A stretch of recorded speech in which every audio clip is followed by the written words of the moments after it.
Hello students, आज हम अपनी हिंदी ग्रामर का एक मोस्ट इम्पोर्टेंट टॉपिक करेंगे जिसका विषय है अलंकार।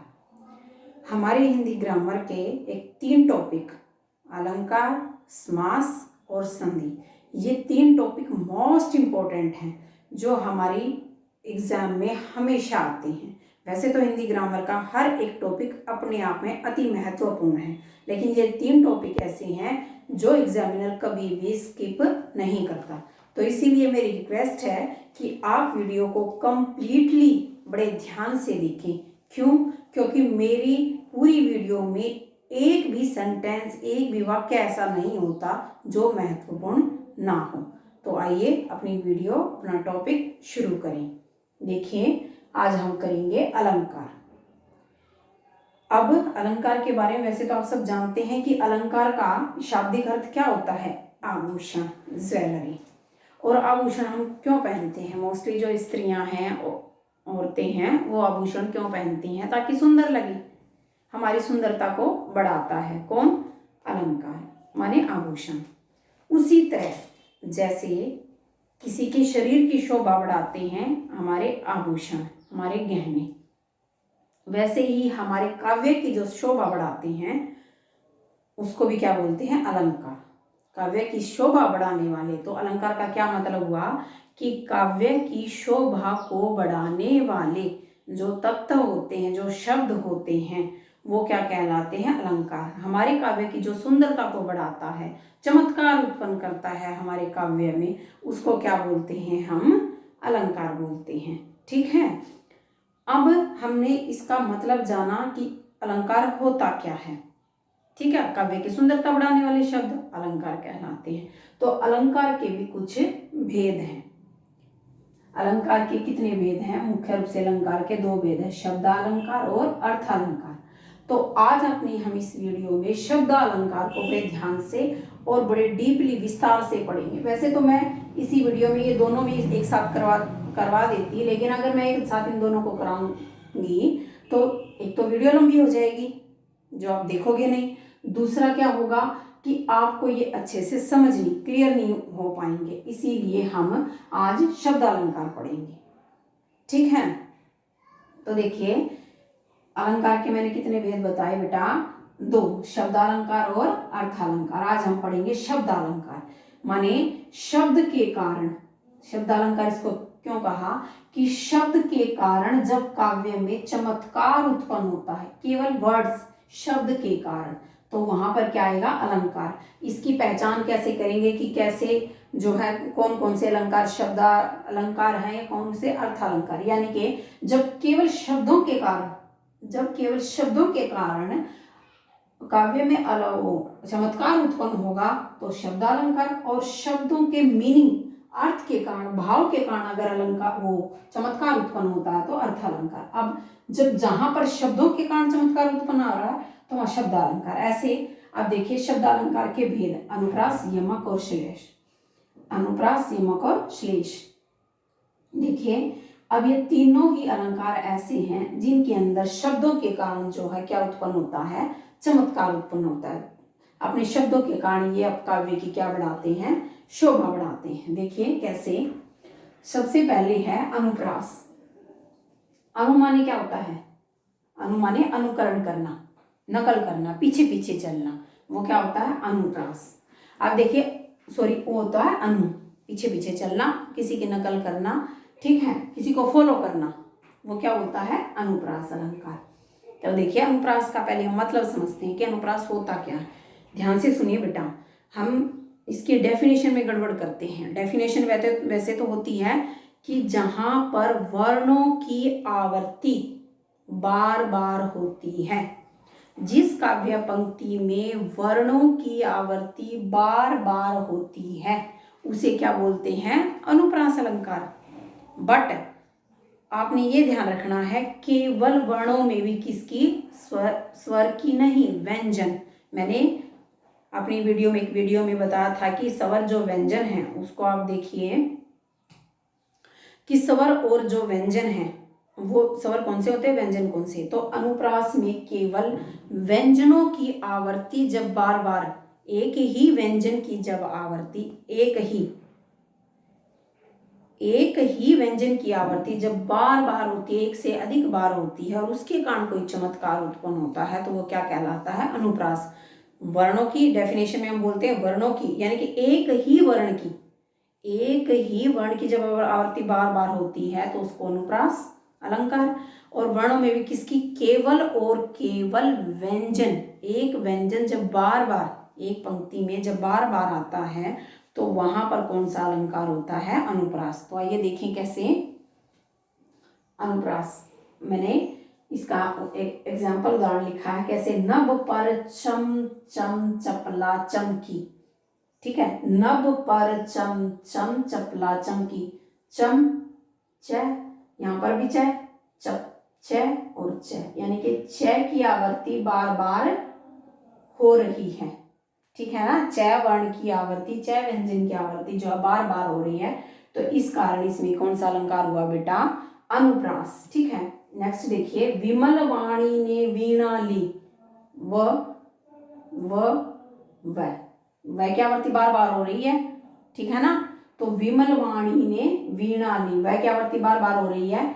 वह और वह, तो वह की आवृत्ति बार बार हो रही है, तो कौन सा अलंकार हुआ बेटा? अनुप्रास। तो क्या समझे कि जहां पर वर्णों की आवृत्ति, वर्णों में भी व्यंजन, एक व्यंजन की आवृत्ति जब एक से अधिक बार हो रही हो तो वहां पर कौन सा अलंकार होगा बेटा? अनुप्रास अलंकार। ठीक है, एक आध और भी, जैसे रघुपति राघव, राजा राम। ठीक है ना, उसमें रह की आवृत्ति बार बार हो रही है, तो बहुत सारे हैं।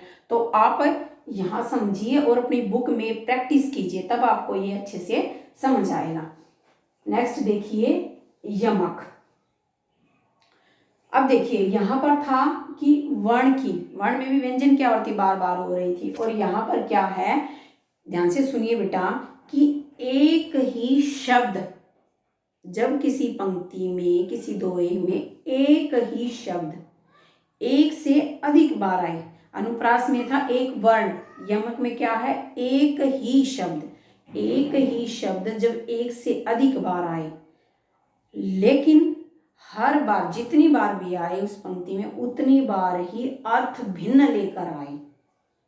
दोबारा फिर सुनिए, जब एक ही शब्द किसी पंक्ति में एक से अधिक बार आए और हर बार उसका जो है अर्थ अलग हो तो कौन सा अलंकार होगा? यमक। यानी कि एक ही शब्द है, अधिक से बार आ रहा है, एक से अधिक बार उस शब्द की आवृत्ति हो रही है, तो जब शब्द एक अधिक से बार आएगा तो कौन सा अलंकार होगा? यमक। जैसे हमने लिखा, काली घटा का घमंड घटा। अब एक ही शब्द है और एक से अधिक बार आया है, लेकिन पहली बार इसका क्या मीनिंग हुआ? काली घटा, घटा माने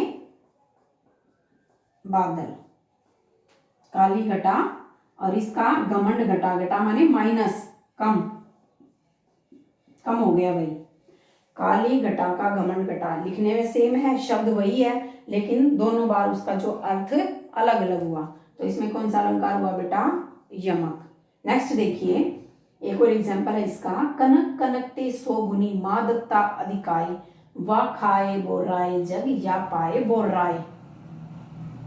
अब क्या कह रहा है इसमें, देखिए कनक कनक, एक कनक का मतलब क्या है? धतूरा, और दूसरे कनक का क्या मतलब है? सोना। तो कवि क्या कह रहा है कि कनक, इसका मतलब क्या हुआ कि कवि कह रहा है कनक मतलब मैंने बता दिया दोनों का अलग है, एक का धतूरा है और एक का क्या है? सोना। माने कि इसको प्राप्त करके, खाके, धतूरे को खाकर जो है आदमी क्या हो जाता है? मदमस्त हो जाता है। और सोना, जब किसी के पास अधिक सोना पैसा हो जाए तो वो क्या हो जाता है? अधिक उसके अंदर अहम घमंड आ जाता है, बोर आ जाता है। तो दोनों बार क्या इसका अर्थ अलग अलग हुआ, कनक धतूरा, कनक सोना। समझ आया? शब्द दोनों सेम है लेकिन इनका अर्थ इस वाक्य में, इस पंक्ति में क्या है? अलग है। तो क्लियर हुआ भाई?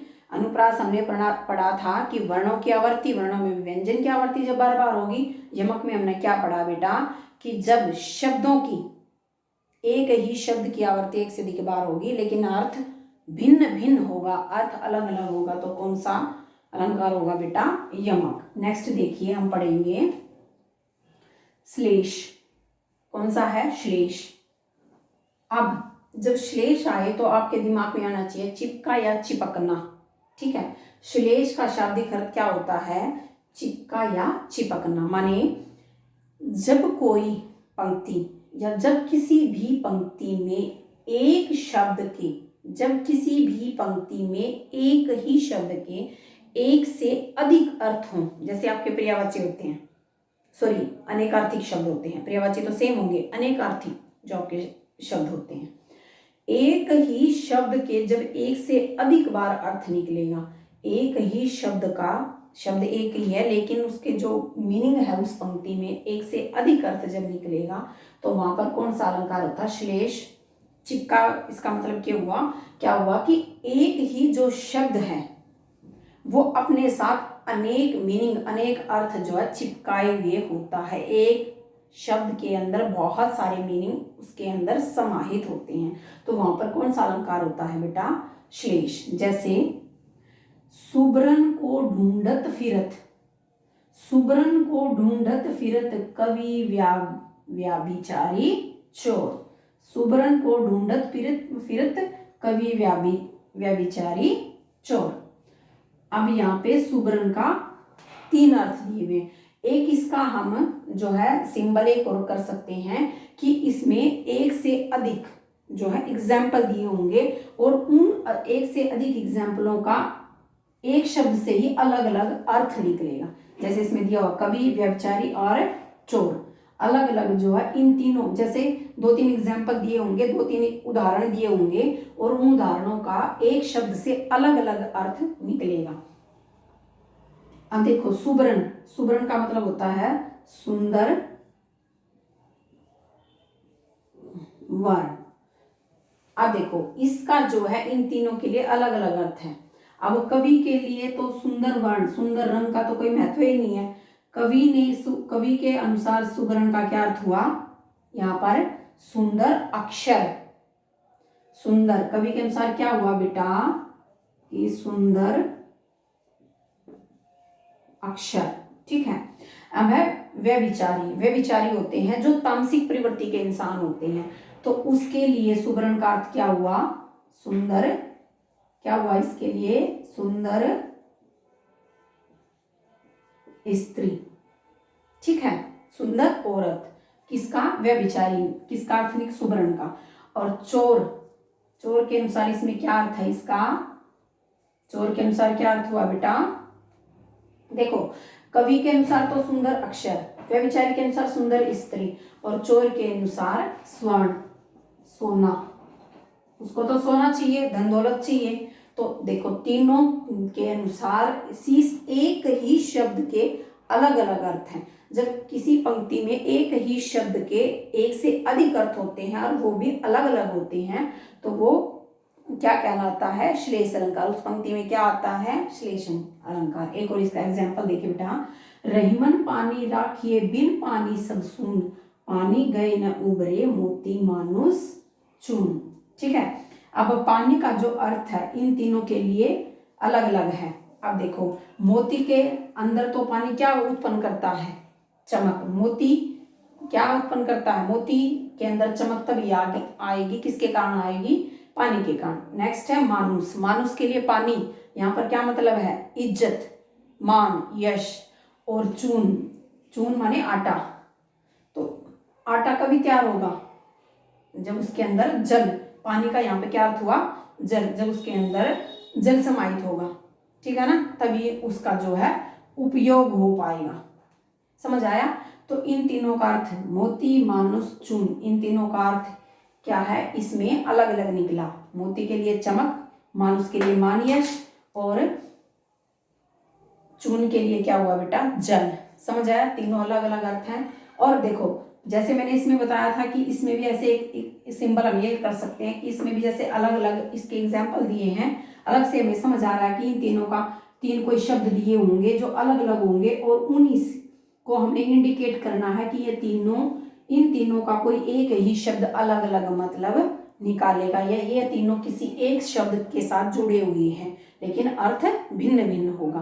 तो वो क्या होगा बेटा? श्लेष अलंकार। कौन सा अलंकार होगा? श्लेष अलंकार। तो आज हमने क्या पढ़ा बेटा? अलंकार, उसका मतलब, अलंकार का मतलब आभूषण। वैसे तो शाब्दिक अर्थ आभूषण होता है, लेकिन जब हमारे उसमें चमत्कार उत्पन्न करता है हमारे काव्य में, तो जो शब्द हमारे काव्य में चमत्कार उत्पन्न करते हैं वो अलंकार। अलंकार के भेद मैंने कितने बताए? 2। कौन से? शब्दालंकार और अर्थालंकार। शब्दालंकार के कारण जब चमत्कार उत्पन्न होता है, शब्दालंकार के कारण यानी कि शब्दों के कारण जब चमत्कार उत्पन्न होता है, तो वो कौन सा अलंकार हुआ? शब्दालंकार। शब्दालंकार के हमने कितने भेद पढ़े? अनुप्रास, यमक और श्लेष। अनुप्रास में वर्णों की आवृत्ति, अनुप्रास में बेटा वर्णों की आवृत्ति होगी, यमक में बेटा शब्दों की आवृत्ति जो है बार बार होगी। यमक में किसकी? शब्दों की, सॉरी शब्द की होगी, बट वो शब्द जो हर बार अर्थ जो है भिन्न लेकर आएगा। और अगला है श्लेष। श्लेष में क्या होगा? एक ही शब्द के जो है एक से अधिक अर्थ होंगे, तो वो कौन सा अलंकार होगा? श्लेष। आपको ये तभी अच्छे से समझ आएगा, 1-2 बार आप इस वीडियो को देखिए और इसका मीनिंग समझिए, और अपनी बुक में जो है जाकर अलंकार के टॉपिक में बार बार एग्जाम्पल जो उदाहरण दिए हुए हैं उनकी प्रैक्टिस करोगे, तभी आपको ये अच्छे से समझ आए होंगे। समझ आया? थैंक यू बेटा। अगर आपको मेरी वीडियो जो है अच्छी लगी तो प्लीज़ लाइक, शेयर और सब्सक्राइब कीजिए। Thank you.